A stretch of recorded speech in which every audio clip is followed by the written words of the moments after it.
Greetings and salutations. Welcome to Knife Chats with Tobias. Rough Ryder's come out with a couple new lines of knives. One of them is the Tortoise Shell, imitation shell with black liners. And this is, I guess, the latest version of Tortoise Shell knives coming out of Rough Ryder. They used to make one that did not have black liners, and they were making those for quite some time. They must have a good 28, 30 different knives already in tortoise shell. But the reason I have these two here is because the patterns that are offered here have not been offered before by Rough Ryder or by Marbles or by anyone else that I know of. And one of the things I'm doing in tortoise shell is I'm picking up knives of varying patterns, regardless of who makes them, as long as it's a decent quality tortoise shell. I've heard at least a couple of people complain about the tortoise shell in this knife not being as good a quality as the older tortoise shell. Well, we'll take a look at that, and you can be the judge. Here's the box. It's those magnetic boxes that Rough Ryder is using now. I've already stated my opinion on those, and we'll move on beyond that. But I do say that it is a nice looking box, and it makes a wonderful presentation. So if you're doing it as a gift, then this would be a really great box. The cool thing about this thing right away is the tortoise shell shield. That's what I really liked about it. As soon as I saw that, it's like, yep, I want to go and get those. As for the bone or the tortoise shell being mottled and not as clear, there might be I can see how people can say that. I can see why a few people might say that. It's not as clear as it could be, I will say that much. And what's that?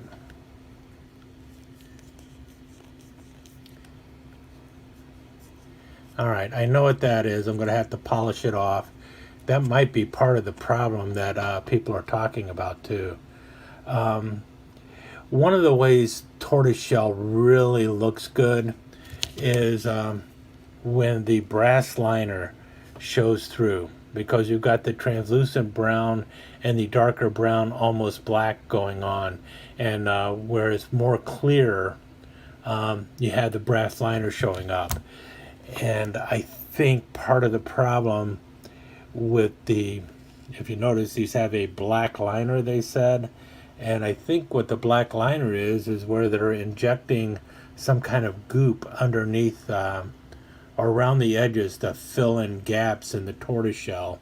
And if it goes in too far, it kind of interferes with the brass liners underneath.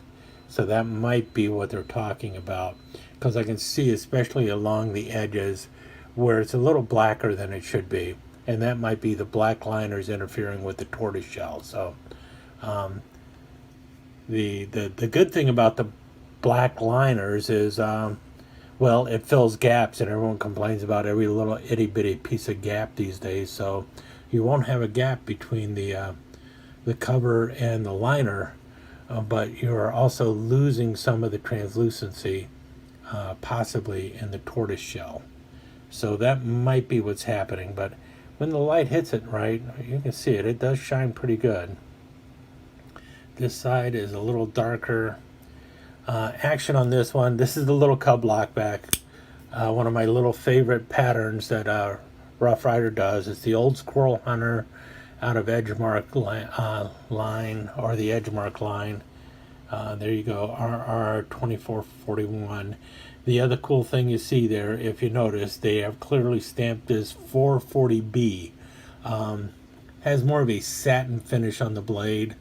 We'll compare that. Let's take a look at the lady leg. You can see the difference there, maybe.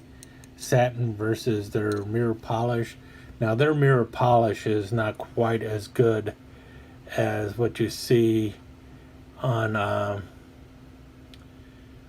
like case or anything, but Rough Ryder does a pretty decent mirror polish. You can see it reflecting there a bit. This does not reflect quite as well because it's more of a satin finish. You do have the swedge, so the people who love a swedge on a blade, even when it's unnecessary, are just going to love the fact that it has a swedge. Swedge on this one's a little uneven. I think it's more pronounced on the front side here. That's the way it feels to me, at least. It feels more pronounced on the front side, a little deeper on the front side. So it's an uneven swedge, which is one of those things that you might be expecting off of a knife that costs about 15 bucks. So, but the shield looks really good. So you got a couple pluses going on here.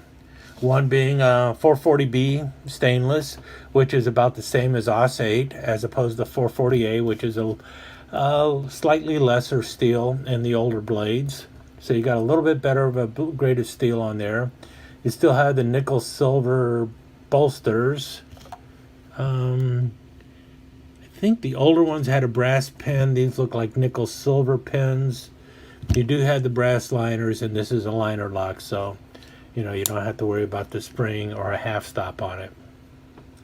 But not a bad little cub lock back, and because I don't already have a cub lock back and tortoise shell, I was going to pick up this knife, and that's why I picked it up. Let's move on to the next one in the series that I picked up. Now, in this case, I really wish they made this knife in the mini instead of the standard size in tortoise shell, because as nice as I know a lot of people love the standard cotton sampler, I actually like the mini cotton sampler better. And here again, that's kind of interesting. There are some definitely different colors going on with the tortoise shell. Notice there's some kind of greenish color going in there. It's kind of interesting. Not what I was expecting to see, but it is. And I have a feeling, once again, that might be the black liner interfering, like oozing in there and kind of doing some kind of mixing or something underneath there with the glue and everything else. So kind of funky looking. I don't know if it's awful or if it's cool, but I can see how some people would say that's not the tortoise shell they were looking for. Again, you had the black liners, and some of the black liner, if you can see it there, is interfering with the brass lanyard tube here. So I'm going to have to get that off of there and polish it up. Blade wise, pull on the blades about a 5 or 6. It's your typical cotton sampler, again in 440B, a satin finish. The swedge kind of feels nice on this one. I like it. Does it interfere with the nail nick? Some people might say it does. I do not feel that it does. I feel the nail nick is okay. It would have been nice if the nail nick would have lined up with the swedge instead of cutting in through the swedge. So the placement of the nail nick kind of is a little bit distracting, I would say. Doesn't interfere with the use of the knife or anything like that. This knife is got a little bit of a pull going on. I think it needs to be cleaned, which is not uncommon either. See there the double R and the new Rough Ryder tank stamp going on there. No big R. You do have a pinch bolster. Same with this one. There's no big R, which is a big plus, because if these would have had a big R, I would not have been buying them. Might have bought this one. I would have not bought the cotton sampler if it had the big R. I have other Rough Ryder cotton samplers, so I did not need this one to test out the pattern. That's also how I know that I would prefer the mini cotton sampler instead of the large one.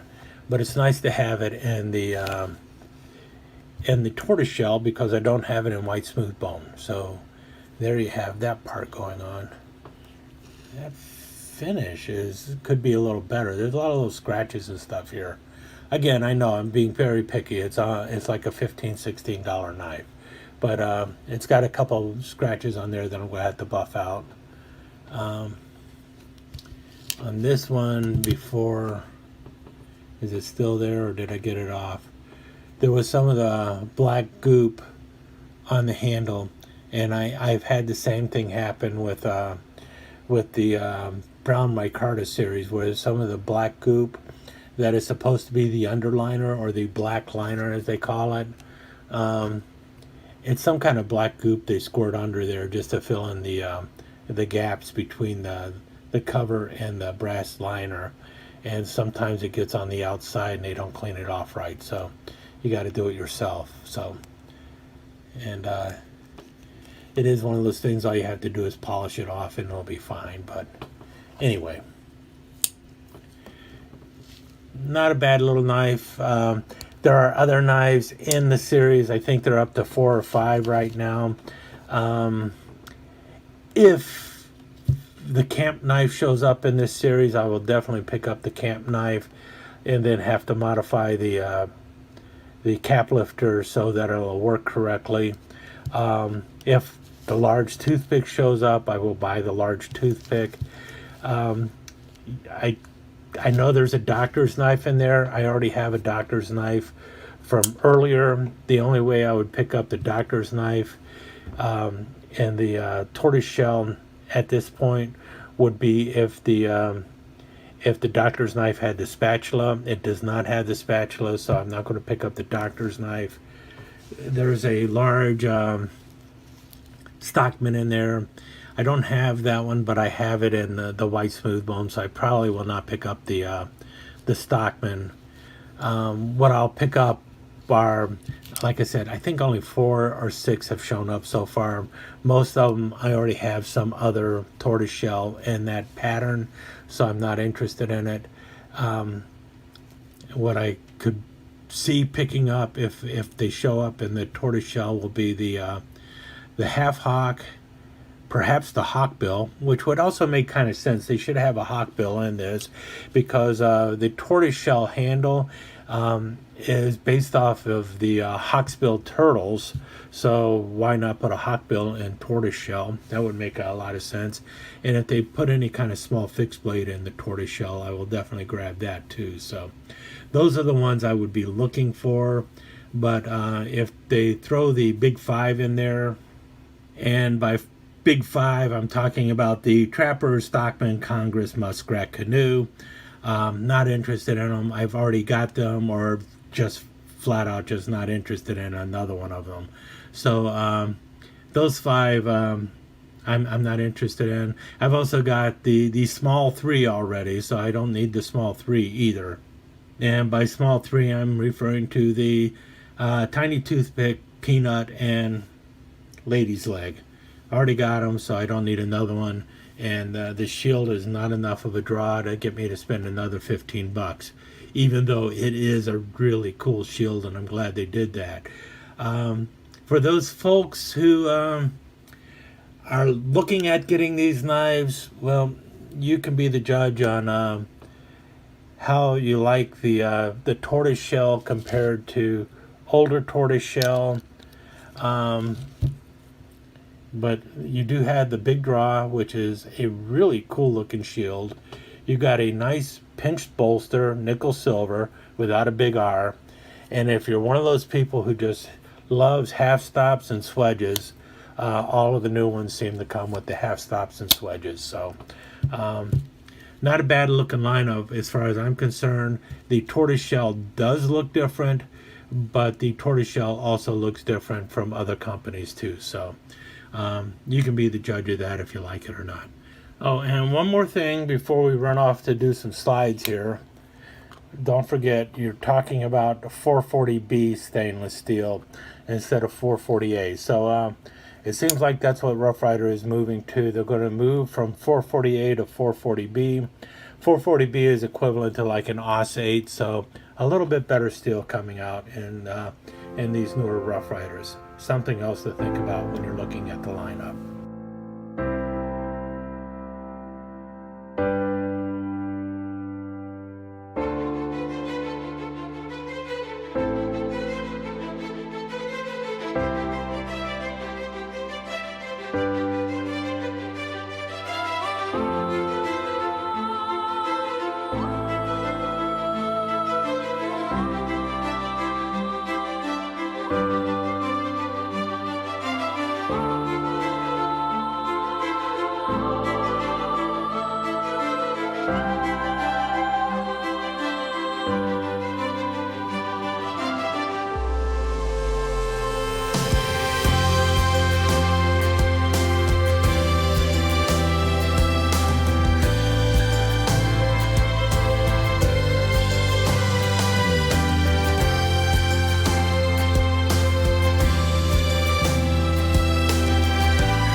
let me take just a second to thank you once again for dropping by and spending a few minutes here at Knife Chats with Tobias.